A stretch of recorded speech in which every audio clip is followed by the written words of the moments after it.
People won't want to say it does, but it does. If you can buy $2 million worth of product versus you can buy $200,000 worth of product, that's two different levels of negotiation. Truly, the best way to get the best deal out of your distributor is you have to be honest with us. I can't help you if you can't help me help you.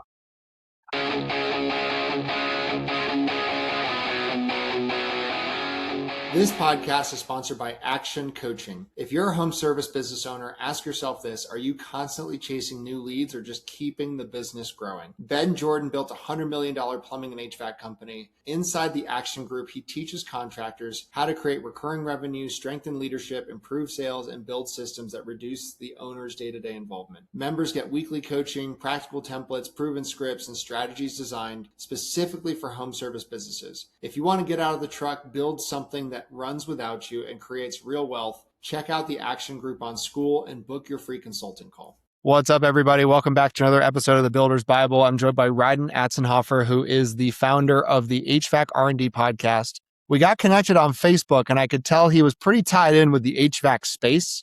Just a little bit. And then I just realized we have pretty interesting overlap. We were both born in 1986, and Concord, North Carolina. I lived there shortly after my stint at UNC Charlotte, and right by Concord Mills. And I still have some great friends in Concord. So man, thanks for coming on the show. Tell us about the HVAC R&D podcast. Well, first I have to ask, if you were right by Concord Mills, where did you live? I lived in an apartment complex. It was over on like maybe on the other side of the Bass Pro Shops. There's like two apartment complexes, and I was over there. So we lived in the Bexley Village right across the street. There you go, man. We were neighbors at one point. I love that. My wife crazy. Still misses the two pools. She was very excited about having two pools in one apartment complex. Well, what was crazy, sorry to get on a tangent, is I was driving at that point. I was driving all the way from Concord Mills down to Indian Land, where I worked at Red Ventures. And that was a brutal commute. And I literally picked like the worst place to get all the way down there. I had a customer once that was asked to quote the renovation of the Red Ventures bus. And I was attempting to quote a mini split system to redo the bus, but I don't know if they ever ended up getting that job or not, or how it fell apart or not, which is funny. Well, man, talk to us about the podcast and talk to us about you were just sharing a bit before we hopped on. You grew up in this industry, so you're pretty well versed with HVAC in general, and you've got some things cooking, which we may or not be able to talk about, but I'm excited to hear all about it. So I grew up in a little small mountain town of North Carolina called Bryson City, which is about an hour west of Asheville. 80% of Swain County is national park. Bryson City really can't get a whole lot bigger than it is, which is kind of nice, but also made building a business long-term take a little bit more time. But my dad was a heating and cooling contractor, so I was born into a contracting family, and I worked my way all the way through college. I pretty much grew up in a work truck, but I was running new construction install crews when I was 12. I took over a lot of sales and operations when I was 18 to 20 when I first got into college. And then I graduated in 2010 from Western Carolina University with a degree in entrepreneurial business and a second degree in history, because, I thought I would run away from HVAC, and I thought a history degree meant I could go and be Indiana Jones. However, I didn't understand that I also had to have written competency of two other languages besides English, and I struggled at that one in order to get my doctorate in history to have any prayer of being Indiana Jones. So I stuck to business school, and that's kind of where I went. I love that, man. Well, so the HVAC R&D podcast, you've probably seen it all. Like, what are are you interviewing HVAC guys? Are you just talking generally about HVAC issues? Like, what's the purpose and the goal of the podcast? So I've been in distribution since 2011, and during COVID, as an outside sales rep, I'm used to going out and seeing customers on a day-to-day basis, and a lot of those customers have been, long-term purchasers, and they become your friends when you've been a sales rep with a lot of guys and have a relationship-based industry. And I went from being able to go and see these people to now I'm stuck in an office that's 8 by 8 and I want to pull my hair out because I can't go anywhere. So I was trying to find a way to speak to those same people that I normally would on a day-to-day basis, but maybe just a little bit different. So I wanted to start a show that was kind of, HVAC, a little bit of BS, maybe drink a beer on the way home on a Friday, something they would listen to. And and really just be able to relax and talk about our industry and talk about the trades and talk about the friends that you build and the experiences you have. So really, it was meant to be something that guys kicked on a Friday afternoon going home. And really, I stayed and have primarily stayed traditionally a audio podcast because I never wanted the show to be something you had to have a visual aid to be able to understand. I wanted guys to be able to listen to it with windshield time because in outside sales and distribution and, as a service guy or as a business owner, you spend a lot of time behind a windshield. And it's a lot easier to listen to a show that you don't have to have a visual aid to when you're driving down the road. Because the last thing I want was a guy to be trying to watch an episode at 5 o'clock on a Friday and put the van in a ditch. So that was really why I always stayed traditionally audio for the longest time. But over the years, as I've had opportunities to do different things, when I started the show, I originally had a partner for a couple of years, which, allowed shows to be a little bit different. There could be shows where it was just you and your co-host and, you had some banter back and forth, but then you would have guests every now and then. And really the show transitioned a lot in late 23 and into 24, becoming more of a guest-centric show where I had someone on the show with me almost every time. I've done one or two solo shows, but most of the time I have a guest now. And I have people from all sides of the industry. I have guys that are contractors. I have guys that are distributors, guys that are manufacturers reps. I'll also have people on the show that are from outside business services that may be something that they do, either an app they've created or they do accounting or different types of things that support the trades, because I want it to be a show where people can get an overall encompassing idea of what it actually takes to run a trades business. And I've been heavily involved with AHR, which is the largest trade show every year for heating and cooling. It's the AHR Expo. We just had the 2026 version in Las Vegas right at the beginning of February, but I've been very lucky to be heavily involved with them in their workforce development program since 2023, which is focused solely on bringing new people into the trades. So a lot of other focus of the show has been about teaching the next generation that the trades are a positive industry to be in, whether it's HVAC, plumbing, electrical, roofing, landscaping, anything you want to call the trades. They're a positive industry to be in because no one can take away what you can do with your hands. They just can't. No one's going to replace the guy replacing a TXV in an attic that's 140 degrees. It's not going to happen. And it's also the other thing that gets failed to mention a whole lot in the trades is that there's this whole other ecosystem that supports it, which is distribution, manufacturers, reps, manufacturers, and all these other types of jobs. So a lot of guys will go to trade school and think the only thing they can do is go turn a wrench. Well, that's not the case. Maybe you go do that for a couple of years and you decide that's not your thing. Well, in HVAC distribution, we need guys to work the counter that actually understand what's going on out in the field when a contractor calls the office and needs to order parts or order equipment, or order different things that they need to go and handle a system replacement or some kind of repair, and then eventually you need sales guys, you need business managers, you need operations guys, you need all these other things in the industry pieces that support the trades too. So there's so many different options that just having the skill opens. And a lot of people just glaze over that. And people will miss out on a lot bigger opportunity because they don't know it exists. That's a good word.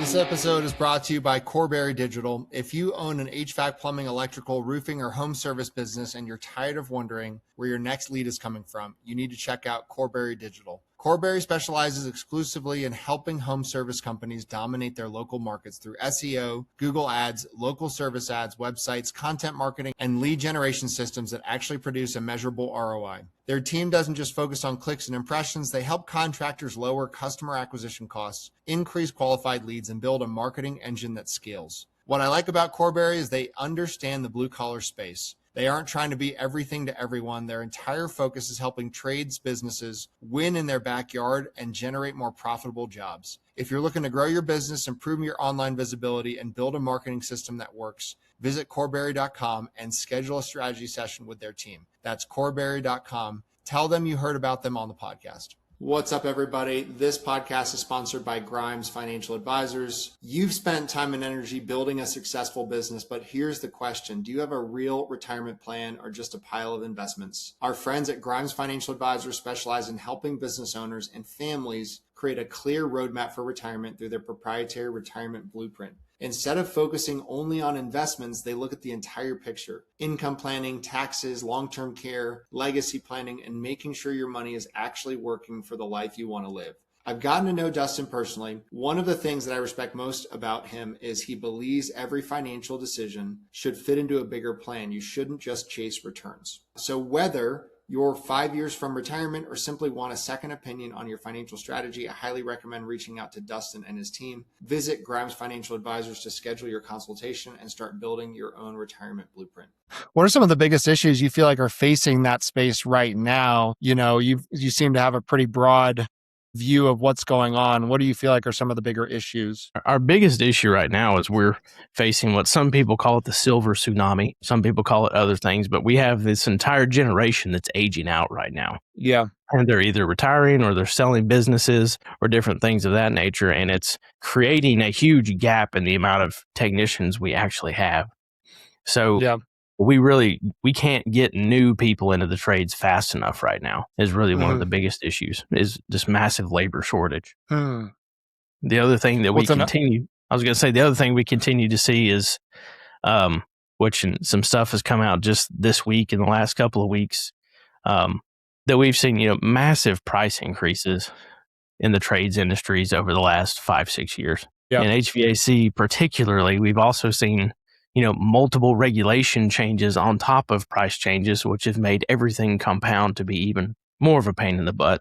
In really the last 3 years, they changed refrigerants in 2015, then they changed regulations on minimum SEER in 2018 and 2023. Then they just changed refrigerant again in 2025. They're going to change furnace regulations in 2028. I mean, it keeps hitting and hitting and hitting and hitting. And now we've had another set of tariffs that are enacting, which is also going to see prices change. It's coming. It's going to happen. There's no way around it. Yeah, it's interesting. I know here in Colorado, and I'm not a plumbing and HVAC nerd, but is it the water heaters? There's some sort of major change where the water, was it the water? I think it is. Everything doubled or increased by 30 to 40%. So a lot of the plumbers had to make a decision, do I stock up on the legacy water heaters and go spend a ton of money on inventory? Because basically Colorado is requiring this new type of solution. I think it had to do with, they're trying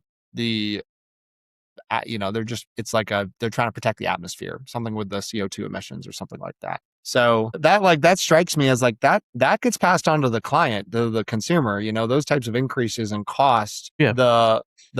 Everybody. And I know that's got to make it hard because every service-based guy wants to not only provide the best service, but also make the most competitive offer. Yeah. Inflation's a bitch. It's brutal. Well, and like I said, it's not getting any better because every time we turn around, they're either changing a regulation or we're having something that's causing prices to have another reason to go up. Yeah. And as much as we'd love to see prices come down, I've been in distribution almost 16 years. Actually almost 18 years. So I've never seen prices come down. Usually don't. Once they go up, they stay up. Yeah. Yeah. That's great. Okay. What are some of the, when you look at, HVAC guys that are really crushing it, what are the 2 or 3 things you see time and time again with those guys that are just really growing and scaling their companies? One of the biggest ones is they have a dedicated partner. When you're a growing contractor, it's very hard to not have a dedicated distribution partner that you work with. And usually you have a primary and then 2 kind of secondaries. It's hard to have, just 1 or 2. Sometimes you've got to have a third in there that either has, access to an extra brand or access to some extra parts in case you need them. But it's very, very difficult to grow a heating and air or any kind of business if you just price shop every single distributor against each other every single time you do a job, because there's no loyalty there. It's a lot harder for a distributor to build loyalty with you and keep consistent pricing with you if they don't actually have the ability to kind of understand your business and where you're going with it. Yep. So one is you've got to have the right partner in terms of where you get materials. 2 is you have to have systems in place in your business. You have to understand and track what's going on in it. You can't just fly by a paper notebook anymore and think that's how you're going to manage your business. You need a way to manage your books. You need a way to manage your people. You need to make sure you're closing the loop on service, on installs, and make sure people are getting billed and bills are getting paid. So you need to have a good, solid CRM in your business. Now, you might not need it when it's just a couple of you, but once you get to any real size, you need something to manage your business. Because unfortunately, what you see a lot is most of the guys that start a business, they have the skills to get a license. They know everything they need to know in terms of putting in equipment, servicing equipment, doing those things. But most of them don't know how to run the business. They built themselves a great job and they're stuck working the job instead of actually building the business that allows them to grow. And that's no knock on any of them. I watched my father do this for many, many years. I don't know a thing he can't fix, but there's a lot of things that have been and continue to be some issues in his business. He won't yell at me for saying this because I'll say it to his face. He and I butted heads a lot when I was trying to put certain processes in place because we needed them in order to keep growing. So, you've got to have dedicated partners. You've got to have systems in your business. And then you have to have solid consistency in terms of recruiting, but also in maintaining and keeping your employees happy and helping them grow in a positive environment. Yeah. Going back to the distribution thing, it was really interesting. I got connected to Victor Rancor and, and I actually coincidentally then had a podcast the next day with one of his shops that he had purchased. And I feel like what I'm seeing more of is now they're like starting to band together and do the roll-ups to try to get better pricing on all of the actual equipment they have to install, like, strengthen numbers, trying to get better deals, discount wholesale prices. Are you seeing more of that? So it's ironic. Victor is actually a guest for me tomorrow. He was supposed to be Friday, and didn't realize he needed a computer to use Zencaster with me, and he just had his phone. So Victor is going to be a guest on the show tomorrow. It'll come out sometime probably in May. But from what he's building a group of businesses, and I don't know all the ins and outs of how he does his stuff. I know we have private equity groups that are continuing to try to buy up as much as they possibly can, and they will go and try to negotiate deals that can be used across their entire private equity group with distributors or with different manufacturers. You see the same thing on the commercial side. There's some large commercial PE groups that are doing the same thing. There's buying groups that distributors will use. So, if you're buying, if let's say all these distributors together are buying a certain amount of one product, they equally share in a, discount at the end of the year, things like that. So there's always been some kind of buying group anyway, in any one shape or another in distribution. I think there's more and more that are starting to happen on the contractor side. There's also, Victor has his group. There's also groups like Nexstar. There's other different contracting groups that at times will have some additional partners that they work with that may allow you to get some different discounts with a distributor. The headache is a lot of those discounts are negotiated on a national level and don't actually work on a local level. So it may work great for part of the people involved, but then when you get to a different side of the market that has a different market base price structure, because most all manufacturers have market price based on geographical location as opposed to countrywide. Because there's certain parts of the country where they're going to sell a lot more furnaces, and there's certain parts of the country they're going to sell a lot more air conditioners. So in those different markets, pricing is usually a little better for the ACs or furnaces based on where they're moving the most of them. So sometimes nationally negotiated deals don't really work at the local level, and you actually need to just go in and kind of build your own negotiation with the local distributor of a product, which comes down to you've got to have the right partner when you're building your business. Yeah, I mean, okay, so, put us on some game here with negotiating pricing with distributors. Don't shoot yourself on the foot, obviously, but obviously, give us some game in terms of how to get the best deal on that kind of stuff. If you want to get the best deal, you have to commit your buying habits to, one brand or two at the most. Most brands aren't going to give you their best price if you're only going to put in, if only 20% of your business is coming to them. It makes it very difficult. And it's going to come down to volume. People won't want to say it does, but it does. If you can buy $2 million worth of product versus you can buy $200,000 worth of product, that's two different levels of negotiation. So truly the best way to get the best deal out of your distributor is you have to be honest with us. I can't help you if you can't help me help you. I can't go to the manufacturer and be like, well, I think they're going to buy this, but I don't know what you're actually generating in revenue. I don't know what your actual purchases per year number is for equipment or materials or different things, depending on what I'm negotiating. It's harder for me to negotiate for you if I don't know what you actually need. So, or, you may only be doing $300,000 in business, but your goal is to get to $500,000 in purchases. And you're coming to me saying, look, I need to get here. Can you give me a price that will help me get to here? Yeah. But as the contractor, you also have to know that if you're going to pay a little bit less, you either got to make sure you don't erode your margin. Yeah. And actually have to buy a whole lot more than just that to get to this revenue number. So you've got to pay attention to how you actually are doing your pricing as well.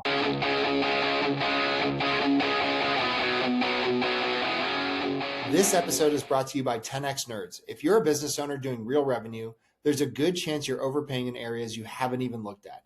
Things like credit card processing, insurance, telecom, and more. 10X Nerds comes in, audits your expenses across 30 plus categories, and finds immediate savings. And here's the kicker. They only get paid if they save you money. It's a complete no-brainer. If you want to keep more of what you make, go check them out at 10xnerds.com. This episode is brought to you by my friend Silas Lagoy over at ForgeMark Wealth. If you're a high-income business owner or professional and feel like you're getting crushed by taxes, you're not alone. And more importantly, you're not stuck. ForgeMark Wealth specializes in advanced legal tax strategies and wealth planning designed to help you keep more of what you make, grow it efficiently, and actually build long-term freedom, not just income.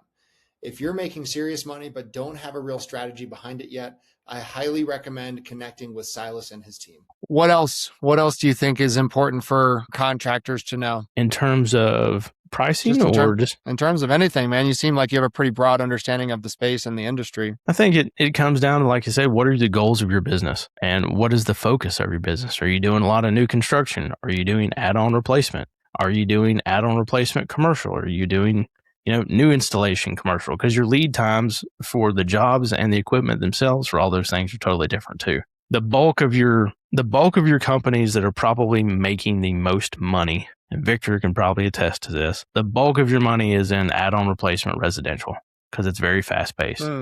Most cases, you're quoting it, selling it, installing it within the same week, if possible. New construction is a bit more of a long game because you're going to rough in, 40% of the job. And then you're going to sit for however long it takes the builder to get to the next step for you to go in and trim it out and finish the job. So you may be waiting on half your money for 6 months. You never know. Yeah. Add-on replacement commercial is typically pretty quick. It's usually within a week or two, sometimes 3, if you've got to kind of special order or transfer something around to get it. But, the pizza shop on the corner loses a 5-ton rooftop in their dining rooms, 95 degrees. You're going to be doing everything you can, and they're going to be doing everything you can to replace that 5-ton unit within a week or two or quicker, but that's going to come down. You got to pay for a crane. You got to schedule a crane. You got to do all those different things. You got to make sure your equipment gets there. Are you picking it up? Can the distributor deliver it? Not every distributor goes to a job site. Sometimes you got to pick it up yourself and get it there. Some train companies will pick it up for you and deliver it with the crane. So it just depends. And then if you're doing new construction commercial, you may be, the bid turnaround for that stuff is sometimes 3, 6, 9, 12 months. So that's your longest play of anything is new construction commercial plant spec stuff. Yeah. Well, what's one thing we haven't talked about today that gets you fired up? Ooh, that gets me fired up. It doesn't have to be related to business. It could be totally unrelated. It could be a hot take about sports.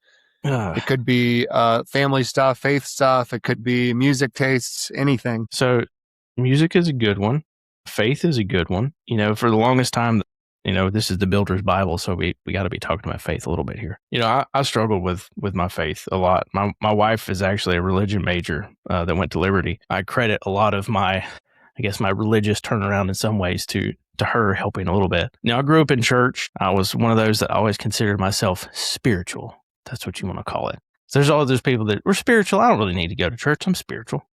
But really the last couple of years of really starting to we do a devotion together every day. We do, the last 6 months we've been doing Bible studies together every day. And this stuff changes changes you, especially when you start really getting into scripture. Like, I would have never thought I would be this person, but I went on a business trip last week to Memphis and back for a factory tour. And, I read Matthew and Mark, like, on a business trip. I never would have thought that I would have been on an airplane reading the Bible. I would have never thought that would have been me.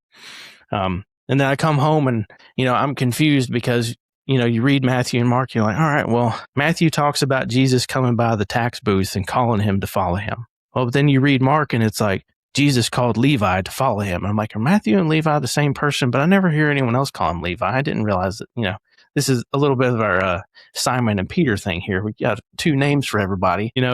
Faith has been a journey for me. I feel I've grown a whole lot. It's made me a much better person. I've tried really hard to start using the platform I have to actually talk about it a bit more. Usually Sundays I'll have some scripture go out or a devotion or something go out, just because I feel if I'm going to be in front of people, then they need to know, who I am and what I'm about. I love that, man. Well, if people want to learn more about who you are or the HVAC R&D podcast, where can they go? So you can find me on Instagram, Facebook, and LinkedIn are primarily the main go-tos, both for the HVAC R&D podcast. So if you're on LinkedIn, you can also find me as Rhydon Atzenhoffer. You can find me as myself. I post a lot of stuff there as well.